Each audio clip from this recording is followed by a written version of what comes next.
Alô, amigos, estamos começando pela TV Japi, Revista ao Vivo. E hoje nós vamos fazer uma entrevista séria, sem rir, vamos fazer um negócio sério para que a gente possa aí compreender os assuntos que nós vamos discutir. Nós estamos aqui hoje com um engenheiro, professor, um homem muito respeitado na cidade pela sua seriedade, hombridade e tudo mais, e que não gosta de fazer piada. Meu amigo Robson Marcelo, na época da Jovem Guarda era assim, ó. Sacanagem, pô. Você falou que ia me entrevistar, é outro cara que vai vir aí então? Esse cara sério, esse cara... Viu? Não é engenheiro? Sou engenheiro, é verdade. Quando era criança, batia a cabeça Robson, na parede. Conta aí. Como que você começou como comunicador? Porque você, engenheiro, você trabalhou como engenheiro ou não? Quer dizer, trabalhei bastante tempo e agora continuo atuando como professor, né? Utilizando ainda a parte de engenharia. Sou professor de química. Você é engenheiro de quê? Engenheiro químico. Químico? E trabalhou como engenheiro? É verdade, trabalhei bastante tempo, até 2004. Ah, é? Onde você trabalhou? Trabalhei aqui em Jundiaí, quando eu mudei, inclusive, para Jundiaí... Ah, você não é jundiaí? Não sou. Eu vim de São Paulo, mas nasci em Mogi das Cruzes. E eu vim ser engenheiro da Liqueiroz. Ah, da Liqueiroz? Da Liqueiroz, em Várzea Paulista. Aliás, me disseram que Várzea... Não falaram que era Várzea, falaram que era Jundiaí. Né? Não falaram Várzea Paulista, senão não ia chegar nunca. Você aguentava aquele cheiro que tinha de ovo podre? Então, é interessante isso. O que é aquele cheiro? Aquele cheiro é de o sulfato, né? Que na verdade é um enxofre, você acaba tomando chuva, tal, não sei o quê, depois ele vai ser transformado em ácido sulfúrico e libera esse cheiro. É um cheiro de ovo podre ou ácido sulfídrico, né? H2S. E não tem como, né? Aquilo fica... Não tem jeito, só que você trabalhando lá, você acaba se acostumando, né? Eu acho que a narina se acostuma com isso, né? Né? E o comunicador, você perguntou do comunicador, é uma história até interessante. Eu morava em Mogi das Cruzes, a minha infância toda foi em Mogi das Cruzes, e eu tinha 16 anos e a gente se reunia numa rua chamada Paulo Frontin, ou Paulo Fronten, algumas pessoas falam de um jeito. E era a Rua da Paquera lá, seria a 9 de julho aqui, né, de Jundiaí. E eu estava lá, um amigo meu chegou desesperado, amigo mesmo de infância, falou assim: Robson, eu preciso de uma ajuda sua. Eu vou fazer um teste agora e eu queria que alguém fosse comigo, porque eu estou nervoso. Eu falei, mas teste de quê? Ele era locutor. Ele falou, eu estou indo na rodoviária de Mogi das Cruzes e vou fazer um teste para ser locutor de partidas de ônibus de uma empresa chamada Pássaro Marrom. Pássaro Marrom. Que faz aí Aparecida do Norte. Conheço. Então.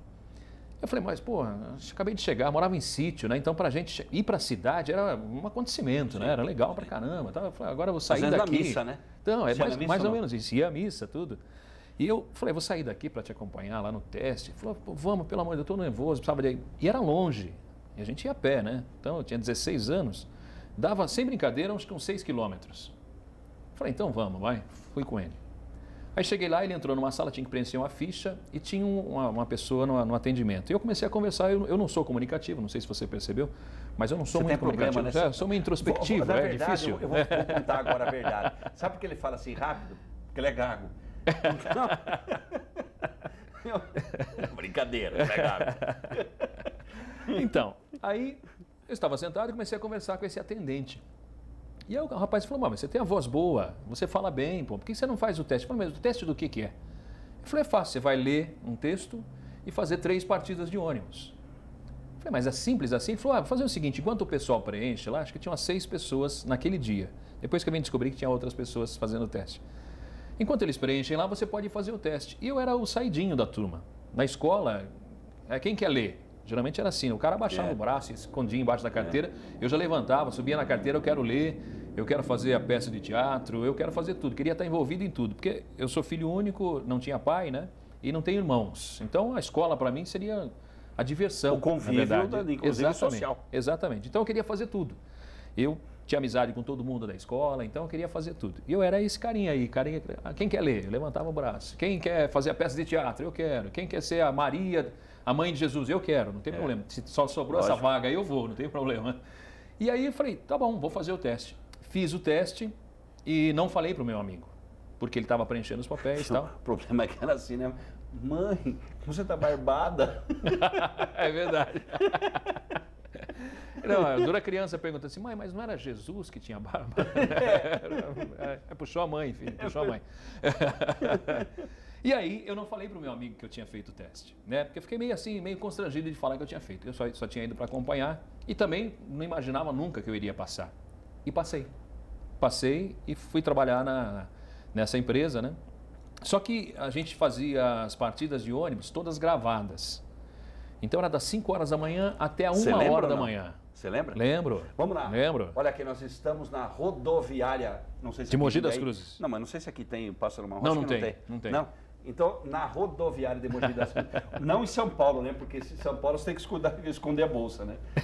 Eu lembro porque eu tive que gravar todas, de 15 em 15 minutos. Ah, é? Então você imagina, ó, era mais ou menos assim a chamadinha. Eu não vou lembrar de todas, né? É. Atenção, senhores passageiros, com destino a São Paulo, Via Leste. Porque tinha um negócio de Via Leste, Via Leste era uma... Então, atenção, senhores passageiros, com destino a São Paulo, Via Leste, Viação Pássaro Marrom. Horário, 8 horas e 15 minutos. Embarque, portão 8 e boa viagem. Legal. Mas era legal, eu achei bacana. O Sabe primeiro que que eu deu vontade gravei, de falar? 5 horas da manhã. Você lembra aquele do personagem da escolinha? Isso é equipe! Galeão com bica. Galeão com Galeão bica. com bica. Claro que eu lembro. Então, eu achei até legal. 5 horas da manhã, gravei o primeiro, 5h15, 5h30. A hora que chegou umas 6h15, gravar o mesmo, eu já estava, sinceramente, sem paciência. Você imagina que eu tinha que ir até 1h da manhã, gravando todos. Nossa, verdade? E aí eu ficava no sábado, 4 horas de plantão. Por quê? Porque se tivesse algum horário extra, eu tinha que anunciar. E no domingo, 4 horas. Então, ou no sábado ou no domingo, tinha que ficar 4 horas de plantão. E eu não fazia nada, porque dificilmente, só no feriado prolongado, é que a gente tinha horários extras. E você ficava ali sem fazer nada? Ficava sem fazer nada. E aí o que eu comecei a fazer? Comecei a utilizar o microfone como prestação de serviço. Nesse momento, a temperatura em São Paulo é de tantos graus, está chovendo, não está chovendo. Atenção, você que tem criança, tome cuidado com a criança. Você está com bolsa, tome cuidado com a bolsa. Comecei a utilizar o microfone como prestação de serviço. Para brincar um pouquinho também, que você ficar 4 horas lá e sem fazer nada, né? Já estava cansado de tomar café com segurança, né? Então eu falei, vou inventar outra coisa. Numa dessas entradas aí improvisadas, tinha um diretor de uma rádio chamado Metropolitana em Mogi das Cruzes, ele ouviu. Ele falou assim, olha, quem que é esse rapaz aí? Perguntou para o segurança. Falou, o rapaz está fazendo a partida da Pássaro Marrom, então quando ele não tem nada para fazer, ele dá umas notícias, ele fala da temperatura, dá umas dicas. Ele falou, vou falar com ele, veio conversar comigo. Ele falou, você já trabalhou em rádio? Eu falei, claro, eu já trabalhei. Menti, né? 16 anos, não tinha trabalhado nada. Ele falou assim, olha, eu estou precisando de uma pessoa para trabalhar no final de semana, que a gente chamava de folguista na época, né? Então eu estou com um horário vago lá no final de semana e eu queria que você fosse fazer. Você pode montar um programa? E eu era apaixonado por rádio e televisão. Eu era meio maluco, tinha uns 8, 9 anos assim, não comenta nada com ninguém, Douglas, fica só entre a gente aqui. Mas eu assistia jogo de futebol, por exemplo, eu abaixava o volume e narrava o jogo. Os nomes dos jogadores todos errados, mas eu narrava, ficava que nem louco. Minha mãe chegava em casa e falava, com visita, né? Você imagina, o que é esse maluco? Quem tirou a camisa de força desse menino? Então eu era meio maluco, eu gostava de rádio e gostava de televisão. E naquela época, não sei se você também curtiu isso, mas a gente ouvia muito rádio e tinha Eli Correia, tinha o Gil Gomes, que era o contador de histórias, o Forrest Gump, Barros de Alencar, tinha Paulo Barbosa. Meu ídolo, no rádio, e eu curti ele pra cacete. Hoje é cultuado assim como um mito, né? Ele até morreu e tal. Que era o Hélio Ribeiro. Hélio Ribeiro, maravilhoso. Foi assim, esse é um verdadeiro contador de histórias. Contador de história e mais. As versões do Hélio Ribeiro são sensacionais. Eles fazem sucesso até hoje. Né? Então eu ouvia muito rádio. Então para mim foi fácil. Eu cheguei e montei um programa. Na época a gente ouvia bastante, estava começando o FM ainda, né? Então eu ouvia bastante Rádio Cidade, que tinha as vinhetinhas, a Jovem Pan, que eu gostava bastante. Então eu fiz uma linguagem assim mais jovem. E numa fita cassete naquela época, você que está assistindo agora e que tem menos de 15 anos, não tem nem ideia do que é isso, né? Mas existia a fita cassete. E a gente ouvia música e gravava na fita cassete. Exatamente, eu andava com a fita cassete. É como se fosse um DVD hoje, só que podia gravar por cima. O meu primeiro tape, só por curiosidade, onde eu ouvia a fita cassete, chamava-se tape. É verdade, é verdade. E os bandidos roubavam tape e adoidado, né? Furtavam dos carros. Tinha tape que era mais caro que o carro. E eu comprei eu não me lembro a marca, foi meu primeiro É bem tape. provável que seja o Bosch, né? Rio de Janeiro, né? Que era então, famoso na época. Mas ele só ia pra frente. Não tinha reverso. Então, você tem que ouvir a fita inteira, virar, aí eu vi o outro lado. Então, não dava pra... Meio piada, não é, verdade. É verdade. Eu me lembrei agora de um tape tojo que eu tinha. Aliás, o equalizador era tojo, porque andava junto. Era chique. Hoje, é chique você andar com, sei lá, um tablet, alguma coisa assim. Na época era chique você andar com um som, o tape e o equalizador. Falou, cara e lá atrás, como é que chamava o negocinho que você punha atrás do carro? Twitter. Twitter. É. E tem que ter o Twitter, porque senão não balanceava, né? Verdade. Hoje o Twitter é outra coisa, né? É outro papo. Uma rede social. Bom, resumindo a história, eu fiz a fita, entreguei nas mãos dele, ele adorou o programa, achou super legal, era comunicativo. Comecei a trabalhar na Rádio Metropolitana, em Mogi das Cruzes, isso aos 16 anos. Né? Minha mãe nem sabia, inclusive. E aí começou. De lá eu fui para Transcontinental FM, de Mogi das Cruzes também, muita gente não sabe, a 104,7 é de Mogi das Cruzes, porque durante alguns horários é primeiro lugar de audiência em São Paulo. Ah, é? É uma rádio de samba e pagode, né? Parecida bastante com a 105 FM, que é de Jundiaí, muita gente pensa que é de São Paulo também, né? Então, mas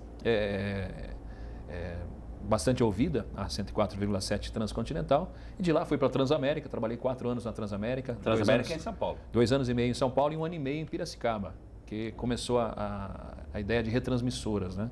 Então fui trabalhar como coordenador lá em Piracicaba. E aí começou. Voltei para Jundiaí, trabalhei na Rádio Difusora, aqui em Jundiaí, e depois fui para a Rádio Cidade, fiquei 15 anos na Rádio Cidade. 15 anos? 15 anos. Como que chamava o seu programa? Espaço Livre. Que horas? Espaço Livre. Então, começou das 11 horas até a 1 da tarde, e depois nós passamos do meio-dia e meia até as 3 horas da tarde. E era uma espécie de uma revista, né? Porque você falava de tudo. Eu falava de tudo e é interessante o AM, né? O AM tem essa particularidade. Eu tocava pouquíssima música. Em 2 horas e meia eu tocava 6 músicas. Então eu tinha vários quadros, né? Eu tinha quadro de participação de ouvinte, que era bastante sucesso, o Bom Dia Especial. Tinha o quadro Contador de Histórias, né? Que a gente chamava de Lições de Vida, que era uma espécie de Gil Gomes com o Hélio Ribeiro. Né? Eu pegava essas mensagens que todos recebem pela internet, você deve receber bastante também, e eu interpretava, né? Colocava a parte do ator aí no rádio. Vamos fazer um pouquinho para ver como que era? Vamos ver se eu lembro. Eu precisava da história, né? Uma história lembra uma aí que me marcou bastante. Aliás, que foi a primeira. Foi interessante porque esse quadro Lição de Vida, por exemplo, eu estava indo gravar na TV em São Paulo, que eu sou locutor de TV também, então estava indo 6h30 da manhã, eu precisava ir e voltar para dar aula ainda. Então, eu ia gravar 2 chamadas só em São Paulo. Olha que sacrifício morar longe, né?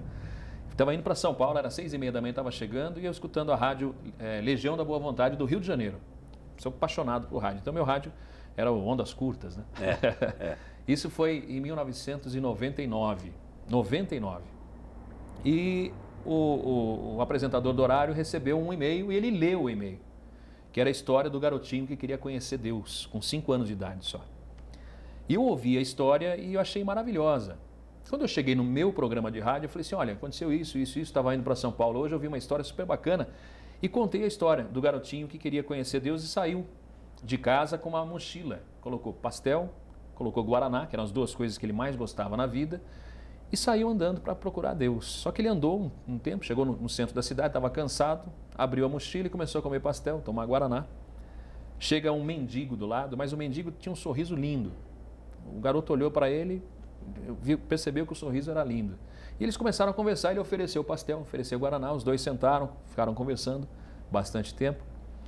Na hora de ir embora, o garotinho falou, sobrou pastel, sobrou guaraná, o senhor pode levar embora. E ele voltou para casa, a mãe dele super preocupada, ele falou, mas o que aconteceu? Você foi fazer o quê? Ele falou, eu fui conhecer Deus. Mas como você foi conhecer Deus? Não, eu conheci Deus, passei a tarde inteira com ele. Deus, mãe, eu achava que Deus era rico, não é, Deus é pobre. Mas ele tem o sorriso mais bonito que eu já vi na minha vida, pensando que o mendigo era Deus. Aí outra parte que eu achei interessante, o mendigo chega em casa com pastel e guaraná, a esposa dele fala, onde você arrumou isso? Né? Se você roubou, pode devolver. Ele falou, não roubei não. Eu passei a tarde inteira com Deus. Eu achava que Deus era velho, mas Deus tem apenas 5 anos de idade. Ou seja, a moral da história, e depois aí vem a minha explicação. Deus está nos olhos de quem vê. Eu posso enxergar Deus num mendigo. Na bondade. Posso enxergar Deus num garoto de 5 anos. Eu achei linda essa história e contei exatamente desse jeito que eu estou te falando, sem interpretação, sem nada. O que aconteceu? Na época choveu telefonemas, não tinha muito e-mail, né? Mas choveu telefonemas na rádio pedindo a cópia da mensagem. E eu não tinha, porque foi de improviso como foi aqui. Não foi gravado? Não, foi gravado, mas eles queriam cópia por escrito, né? Tá. E aí, imagina você dar cópia da rádio para todo mundo, né? Do programa para todo mundo, ia ficar um pouquinho caro, né? E aí o que aconteceu? Eu falei, olha, eu não tenho. Uma senhora falou, eu tenho. passou numa copiadora, que era embaixo da rádio, né? Copiadora Maltoni. Maltoni na esquina. Exatamente, na esquina. Tirou várias cópias, inclusive de outras mensagens que ela tinha e foi me entregar. Quer dizer, nós tínhamos aí algumas mensagens, acabamos tirando mais cópias, foi um sucesso. Eu falei, olha, tem outras histórias aqui. Então amanhã eu vou ler mais uma. Amanhã eu leio outra, amanhã... E acabou virando um quadro. Os ouvintes começaram a mandar essas mensagens e virou um quadro e no final nós tínhamos mais de 6.000 mensagens diferentes, que foram compiladas inclusive num livro que eu doei para 4 entidades aqui de Jundiaí. Nós fizemos os livros e fizemos as doações para a Maraty, para a BenTV, para a PAI e a Casa Transitória de Várzea Paulista, né, que são entidades que eu sou voluntário há bastante tempo já. Olha que interessante, na questão relacionada a Deus à bondade, tinha uma vez um programa, acho que Quem Tem Medo da Verdade, eu não me lembro do programa, o Pinga Fogo, desses tipos assim. E eu sei quem estava sendo entrevistado era o Dom Helder Câmara, que já também faleceu faz tempo. E um dos entrevistadores era o Ziraldo. E o Ziraldo falou, olha, eu não acredito em Deus e tal, mas o senhor não tem dúvida? Perguntou para o Dom Helder Câmara. E o Dom Helder falou assim, olha, quando eu vinha vindo aqui para a emissora, acho que na Cultura, eu vi um menino pegando comida num negócio de lixo, né? Num saco de lixo e tal. Numa lata de lixo, naquela época era lata. Né? E aí eu vi Deus. Então, exatamente isso, ele quis dizer o seguinte, né? Que aí a solidariedade, porque ele lá foi, né, solidário com o menino e tal, não sei o quê. Eu falei, essa solidariedade, às vezes nós expressamos Deus como um ente, né?